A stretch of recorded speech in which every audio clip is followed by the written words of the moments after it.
بسم اللہ الرحمن الرحیم۔ ڈیئر اسٹوڈنٹس، السلام علیکم۔ آج میں آپ کو فیڈرل بورڈ سال اول کی اردو کی کتاب کے پہلے سبق اخلاق حسنہ، جس کے مصنف ہیں مولانا شبلی نعمانی۔ آپ 1857 کو پیدا ہوئے اور 1914 کو وفات پائی۔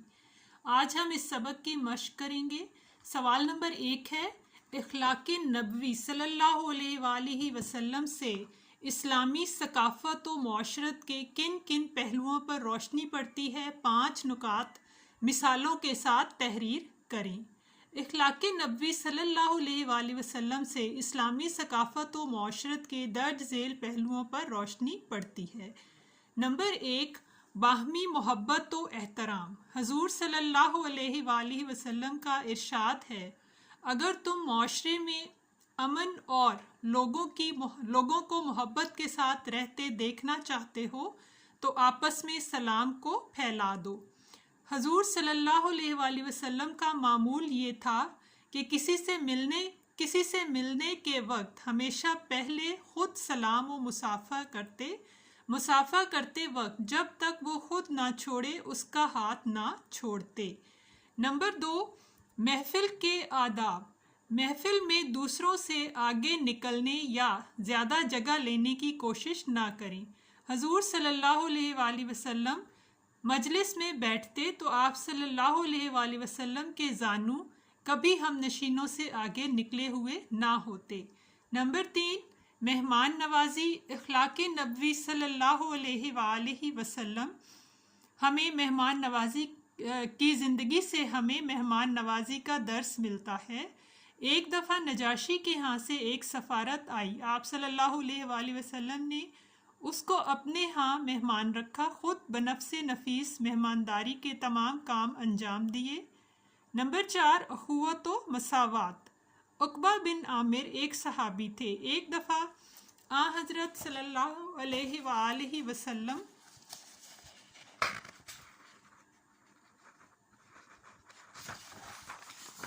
پہاڑ کے درے میں اونٹ پر سوار جا رہے تھے، یہ بھی آپ صلی اللہ علیہ وآلہ وسلم کے ساتھ تھے۔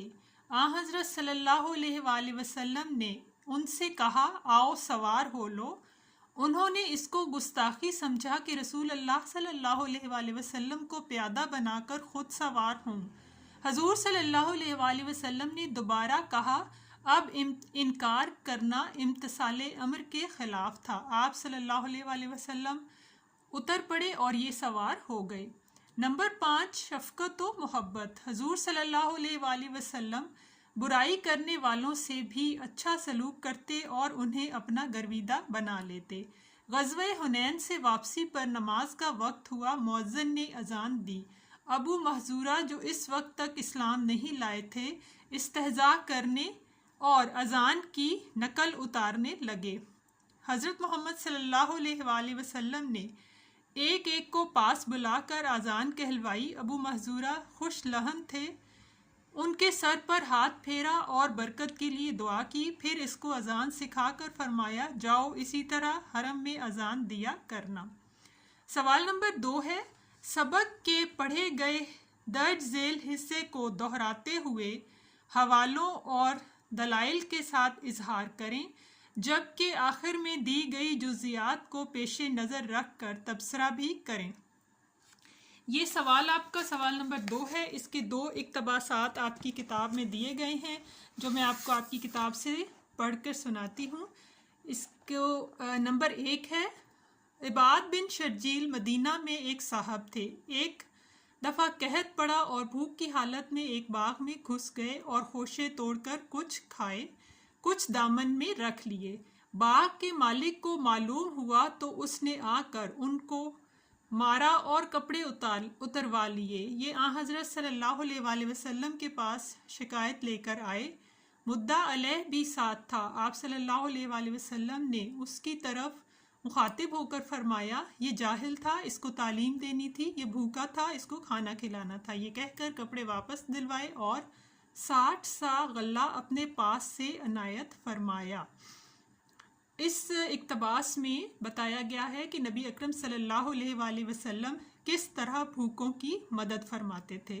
اس کے حوالے سے پہلا سوال ہے آپ کا، نیچے دیکھیے، بھوکوں اور محتاجوں کو کھانا کھلانے کے تناظر میں حضور صلی اللہ علیہ وآلہ وسلم کی تعلیمات کے حوالے دیجیے اور دلائل کے ساتھ اظہار کریں۔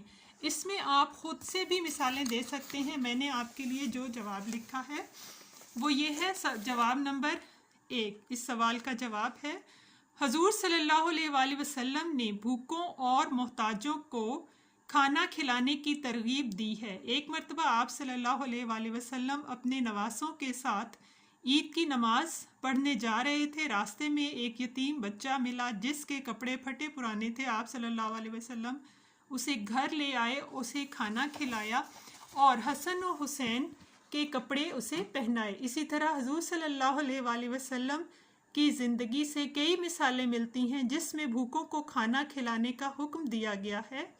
قرآن کریم میں بھوکوں کو کھانا کھلانے اور یتیموں کا خیال رکھنے کا حکم دیا گیا ہے۔ اسی حوالے سے آپ کا دوسرا اقتباس ہے، کسی شخص کی کوئی بات ناپسند آتی تو اکثر اس کے سامنے اس کا تذکرہ نہ فرماتے۔ ایک دفعہ ایک صاحب عرب کے دستور کے مطابق زعفران لگا کر خدمت میں حاضر ہوئے۔ آپ صلی اللہ علیہ وآلہ وسلم نے کچھ نہ فرمایا۔ جب وہ اٹھ کر چلے گئے تو لوگوں سے کہا کہ ان سے کہہ دینا کہ یہ رنگ دھو ڈالیں۔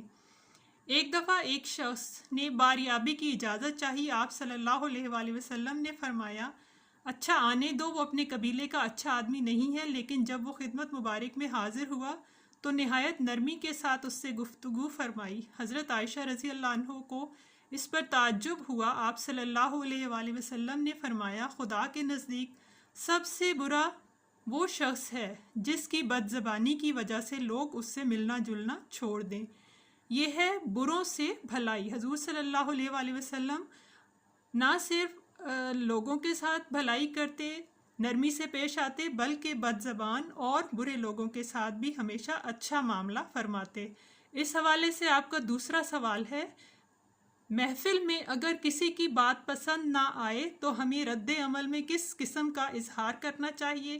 درج بالا عبارت کی روشنی میں تبصرہ کریں۔ اس سوال کا جواب ہے، محفل میں اگر کسی کی بات پسند نہ آئے تو ہمیں تحمل مزاجی سے کام لینا چاہیے۔ سب کے سامنے کسی کی بے عزتی نہیں کرنی چاہیے، بلکہ علیحدہ سمجھا دینا زیادہ بہتر ہے۔ اسی طرح کسی کا نام لے کر عیب نہ بتائیں۔ اصلاح کرنی ہو تو سب کے حوالے سے بات کریں تاکہ کسی مخصوص شخص کی دل آزاری نہ ہو اور اصلاح بھی ہو جائے۔ حضور صلی اللہ علیہ وآلہ وسلم کسی کی بری عادت دیکھتے تو صیغہ تعمیم کے ساتھ فرماتے، لوگ ایسے کرتے ہیں تاکہ کسی ایک شخص کی عزت نفس مجروح نہ ہو۔ آپ صلی اللہ علیہ وآلہ وسلم برے اور سخت مزاج آدمیوں سے بھی نرمی سے بات کرتے۔ یہ تھے سوال نمبر 1 اور سوال نمبر 2۔ اب ہم سبق نمبر 1 کی مشق کا سوال نمبر 3 کریں گے، جو کہ خلاصہ سبق اخلاق نبوی صلی اللہ علیہ وآلہ وسلم کو پڑھ کر اس کے اہم نکات کا خلاصہ لکھیں۔ نصابی سبق اخلاق حسنہ مولانا شبلی نعمانی کی تصنیف سیرت النبی صلی اللہ علیہ وآلہ وسلم سے اقتباس ہے، جس میں آپ صلی اللہ علیہ وآلہ وسلم کی سیرت و کردار کے روشن پہلوؤں کو مثالوں سے واضح کیا گیا ہے۔ آپ صلی اللہ علیہ وآلہ وسلم کی زندگی ہماری مذہبی، اخلاقی، معاشرتی و معاشی رہنمائی کے لیے بہترین اسوہ حسنہ ہے۔ آپ صلی اللہ علیہ وآلہ وسلم انتہائی نرم مزاج، خوش اخلاق تھے، سلام میں پہل کرتے اور مصافحہ فرماتے، محفل میں ساتھیوں سے آگے نکلنے کی کوشش نہ کرتے۔ مہمان نوازی آپ صلی اللہ علیہ وآلہ وسلم کی سیرت کا اہم حصہ تھی۔ نجاشی کے ہاں سے آئی ہوئی سفارت کی خود مہمان نوازی فرمائی۔ اصحاب بدر کے صحابی حضرت عتبان رضی اللہ عنہ کی بینائی میں فرق آ جانے کی وجہ سے ان کے گھر میں 2 رکعت نماز ادا کی تاکہ بارش کے موسم میں مسجد آنے کی مشکل سے بچ جائیں اور گھر ہی سجدہ گاہ بنا لیں۔ ہجرت کے ابتدائی دنوں میں ایک دن ساتھیوں نے رات کو سارا دودھ پی لیا۔ آپ صلی اللہ علیہ وآلہ وسلم کے لیے پیالے میں دودھ نہ بچا تو اس بات پر کسی کو ملامت نہ کیا۔ ابو شعیب رضی اللہ عنہ نے آپ صلی اللہ علیہ وآلہ وسلم کے چہرے پر بھوک کے آثار دیکھے۔ آپ صلی اللہ علیہ وآلہ وسلم کے لیے کھانا تیار کروایا اور درخواست کی کہ 5 آدمیوں کا کھانا تیار ہے۔ آپ صلی اللہ علیہ وآلہ وسلم کو راستے میں ایک اور آدمی ملا تو ساتھ ہو لیا۔ آپ صلی اللہ علیہ وآلہ وسلم نے اس کے لیے میزبان سے اجازت طلب کی۔ اس طرح آپ صلی اللہ علیہ وآلہ وسلم عقبہ بن عامر کے ساتھ درے میں اونٹ پر سفر کر رہے تھے تو انہیں بھی ان کی باری پر اونٹ پر سوار کراتے اور خود پیادہ ہوتے۔ غزوہ حنین میں کچھ لوگوں نے اذان کا چیخ چیخ کر مذاق اڑایا تو انہیں شفقت سے پاس بلا کر اذان کہلوائی اور محبت و نرمی سے سمجھایا۔ ایک صحابی جو نخلستان میں ڈھیلوں سے مار کر کھجوریں گراتے اور کھاتے، انہیں گری ہوئی کھجوریں کھانے کو کہا اور سر پر ہاتھ پھیر کر دعا دی۔ عباد بن شرجیل رضی اللہ عنہ نے باغ کے مالک سے پوچھے بغیر خوشے توڑ لیے۔ مالک کے ساتھ تنازع ہوا، نبی اکرم صلی اللہ علیہ وآلہ وسلم کی خدمت میں معاملہ پہنچا تو آپ صلی اللہ علیہ وآلہ وسلم نے فرمایا کہ یہ جاہل تھا، اس کو تعلیم دینی تھی، اور یہ بھوکا تھا، اسے کھانا کھلانا تھا۔ آپ صلی اللہ علیہ وآلہ وسلم کسی کی ناپسندیدہ بات کا تذکرہ سب کے سامنے نہ فرماتے، سخت اور بد زبان لوگوں سے بھی نرمی سے بات کرتے۔ آپ صلی اللہ علیہ وآلہ وسلم نے جابر بن عبداللہ کے قرض کا معاملہ خوش اسلوبی سے نبھایا۔ آپ صلی اللہ علیہ وآلہ وسلم نے کے کہنے پر یہودی قرض کے تقاضے سے باز نہ آیا تو آپ صلی اللہ علیہ وآلہ وسلم کی برکت سے کھجور کے درختوں سے اتنی کھجوریں گری کہ قرض بھی ادا ہو گیا اور بچ بھی رہیں۔ ایک دفعہ مجلس میں آپ صلی اللہ علیہ وآلہ وسلم کی رضائی والدہ، والد اور بھائی آئے۔ آپ صلی اللہ علیہ وآلہ وسلم نے تعظیم کے لیے اپنی چادر بچھا کر انہیں بٹھایا۔ آپ صلی اللہ علیہ وآلہ وسلم صحابہ کرام سے انتہائی شفقت و محبت سے ملتے کسی کی کوئی بات بری لگتی تو صیغہ تعمیم کے ساتھ سمجھاتے تاکہ کسی کی عزت نفس میں فرق نہ آئے۔ یہ تھا سبق کا خلاصہ۔ سوال نمبر 1، 2 اور 3 اس ویڈیو میں آپ نے دیکھے۔ اگلے سوالات کے لیے اگلی ویڈیو کو دیکھیے، چینل کو سبسکرائب کریں، ویڈیو کو لائک اور شیئر کریں۔ شکریہ۔